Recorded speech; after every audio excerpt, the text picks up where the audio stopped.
Okay, alright. Update pa tayo sa Kimpogan of for today, guys.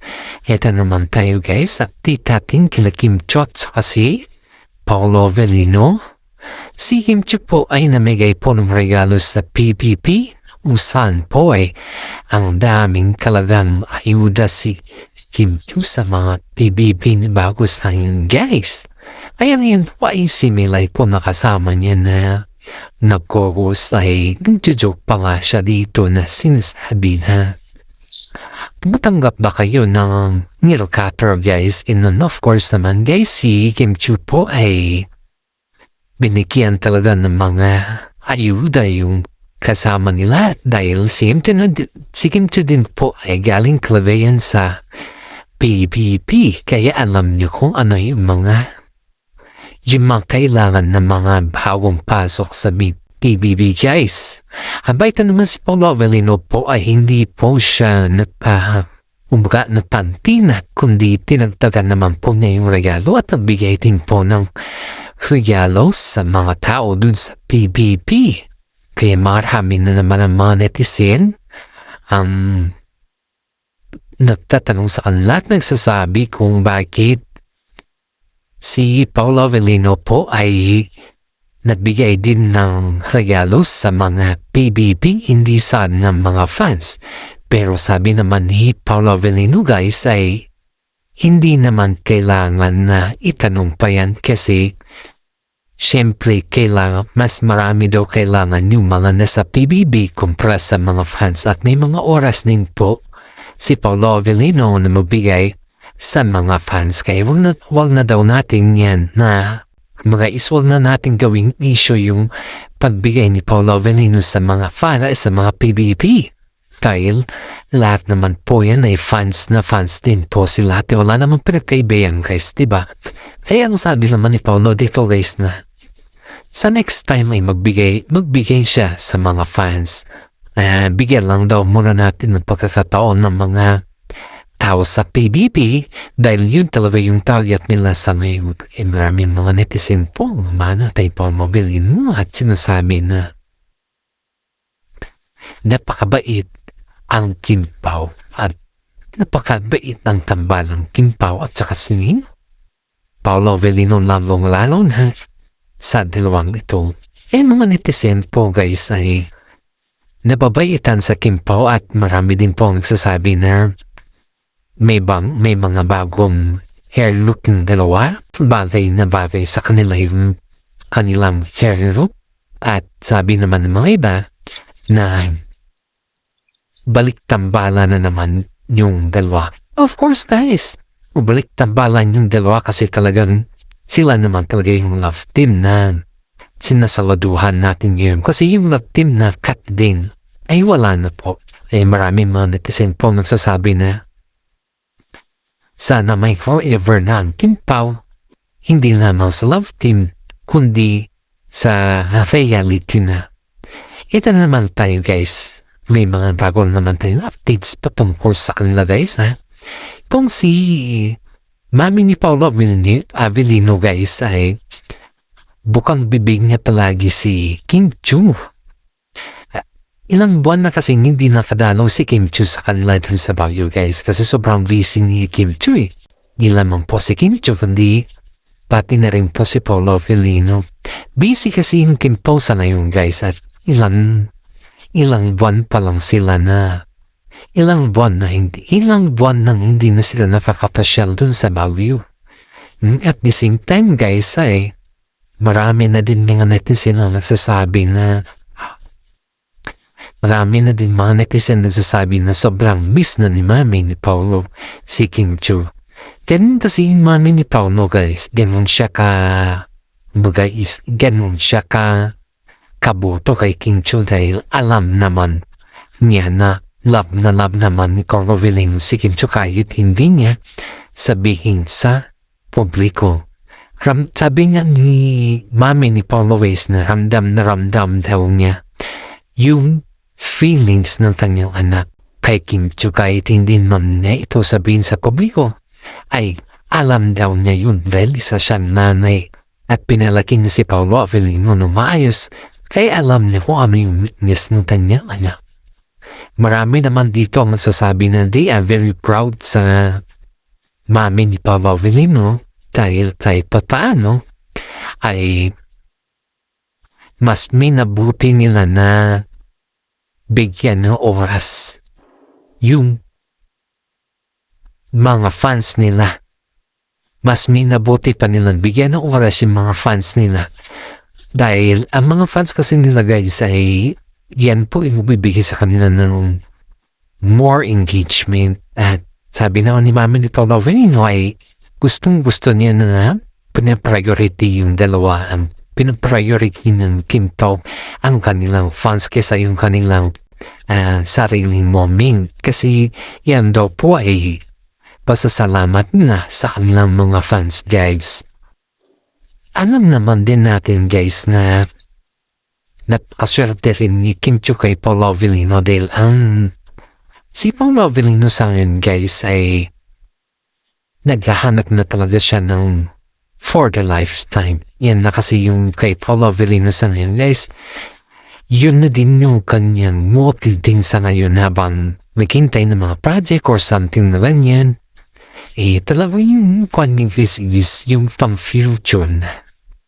Ano naman si Kim Chiu guys, kaso nga lang kasi marami pa kasi silang project kaya medyo habang may mga project kasi mga yan guys, mas priority nila yung kanilang mga project. Dahil ang project kasi guys ay once in a blue moon lang naman yan tumarating. At maraming monetizen po ang monthly sa kanila. Dahil yung kanilang mga galawan sa ngayon guys ay hindi naman po galawang pang boyfriend o galawang pang girlfriend kundi galawang mag-asawa na rin.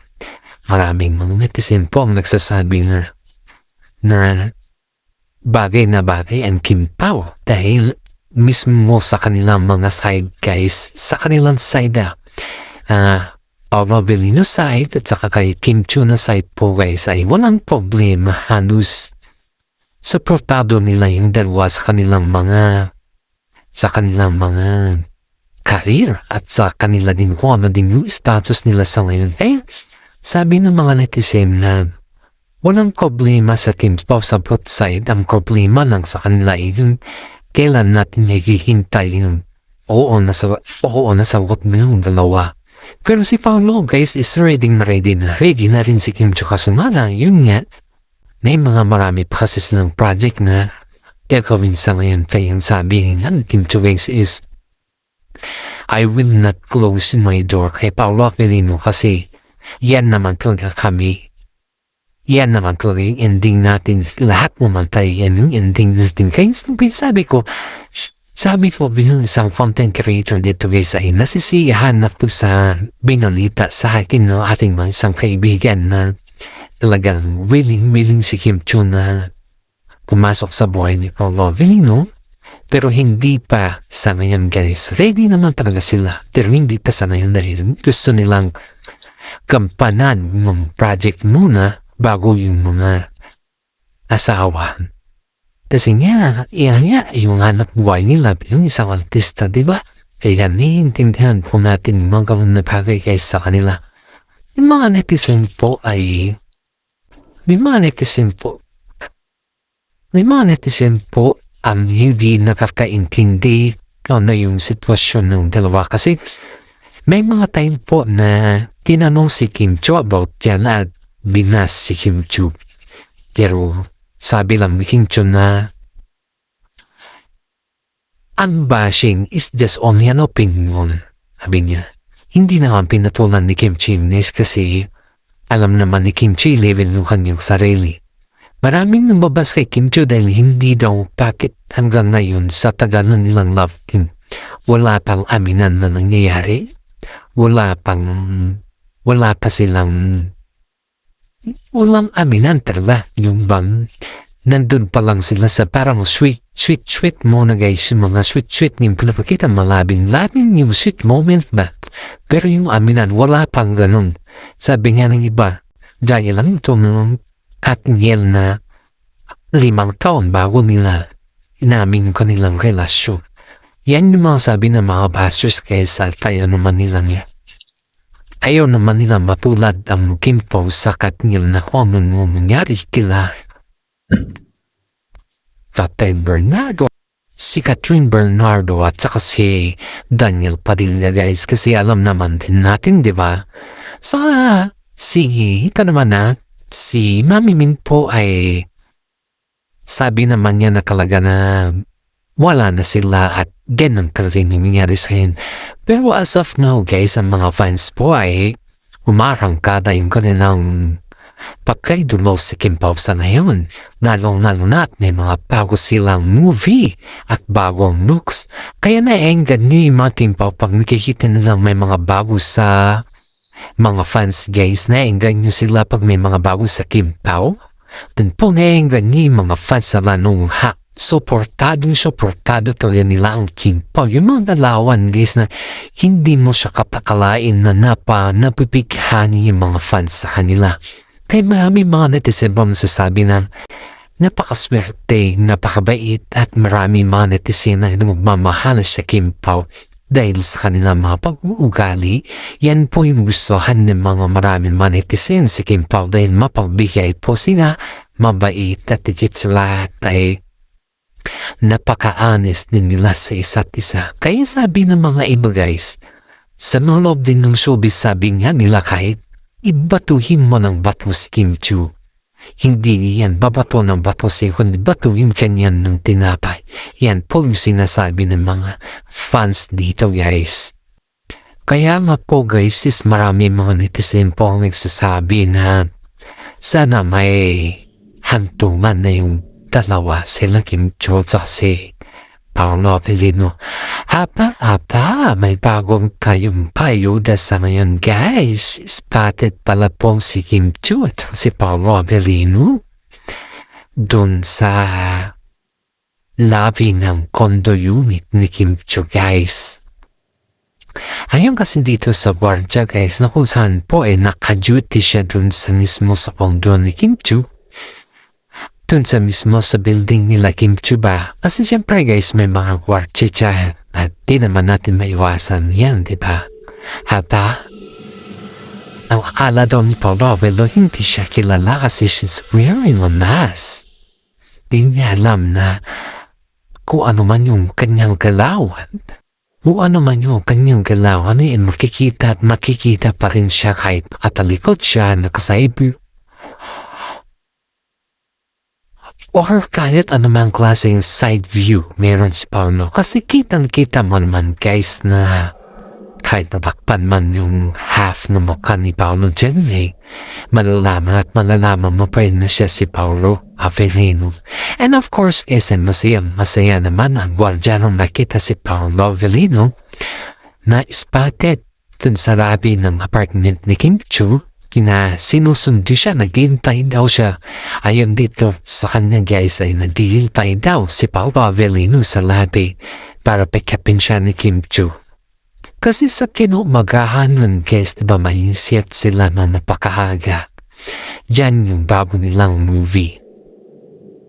Yun daw yung sabi ni Paolo Avellino dun sa watch na tinanaw ata siya ng gwardiya guys na bakit masyadong maaga si Paolo. Kung siguro yun guys, maaga daw si Paolo na naghintay kay Kim Chu madaling araw daw guys Ayon dito sa gwardyang ito na nakausap na si Paolo. Pero sabi daw ng gwardiya guys na hinihintay mo ba si Madam Sir? Sabi daw niya, oo kasi may bago kasi kami movie at kailangan namin na maaga so kailangan namin na patulog. Dahil it's very convenient kasi yung condo niya dito dun sa set na kusan kanina natatrabaho. Yan daw yung sabi ni Paolo Avellino dito sa Port Chavez. Kaya mga netizen po ay nung nalaman na magkasama na naman sila Paolo Avellino at saka si Kim Chu. Lumdag na naman sila sa tuwa at sa saya guys dahil sino pa naman ang hindi lumamdag sa tuwa at sa saya na magkasama na naman ang Kim Pao. Kim Pao forever naman ito besti, haba? Sobrang sweet ng Kim Pao forever. Kaya maraming mga netizen pang nagsasabi na Sana may forever na tawa sa kanilang dalawa dahil kapag wala, nasisira lang yung kanilang plano sa buhay. Siyempre guys, siyempre ito yung ito yung maganda dito guys. Si Paula Killing at si Philip guys, yung may plano na sila sa tuloy ng buhay. May sarili-sarili mata sila ng destination para kung saan namin kung ano man klaseng kanya may plano sila. Kasi simula pa nung tinatanong sila ng mga management ay ano yung trouble of saan ba or ano ba yung gusto nilang gagawin after yung kanilang movie or after sa lahat guys. Tinanong ko sila yan guys at ang sabi ng mga guys na sabi naman nila guys na after daw yung lahat sa kanila mag-forward na sila kumbaga is hindi na muna sila gawa ng mga bagong movie or isisettle na nila yung kanilang mga sarili. Dahil maraming mga netizen po ang natutuwa. Maraming mga netizen po ang natutuwa. At ito pa guys, may blind items po tayo sa ngayon. Isang actress hindi siya sikat. Kalalabas pa lang niya sa PBB guys. Isang actress to nainggit agad kay Kim Chiu. Dahil dun sa hindi natin alam guys kung inggit ba to or galit. Kasi gusto naman daw niya yung regalo pero ayaw daw niya kay Kim Chiu kasi masyado daw siyang sikat sa paningin niya.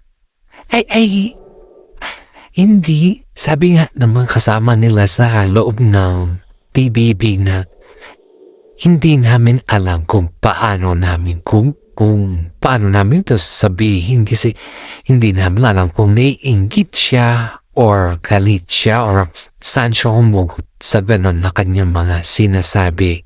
Si guys, gusto daw na yung regalo ni Kim Chiu pero ang tanong guys ayaw daw niya si Kim Chiu dahil hindi daw niya ituloy si Kim Chiu kasi masyado na daw siyang sikat.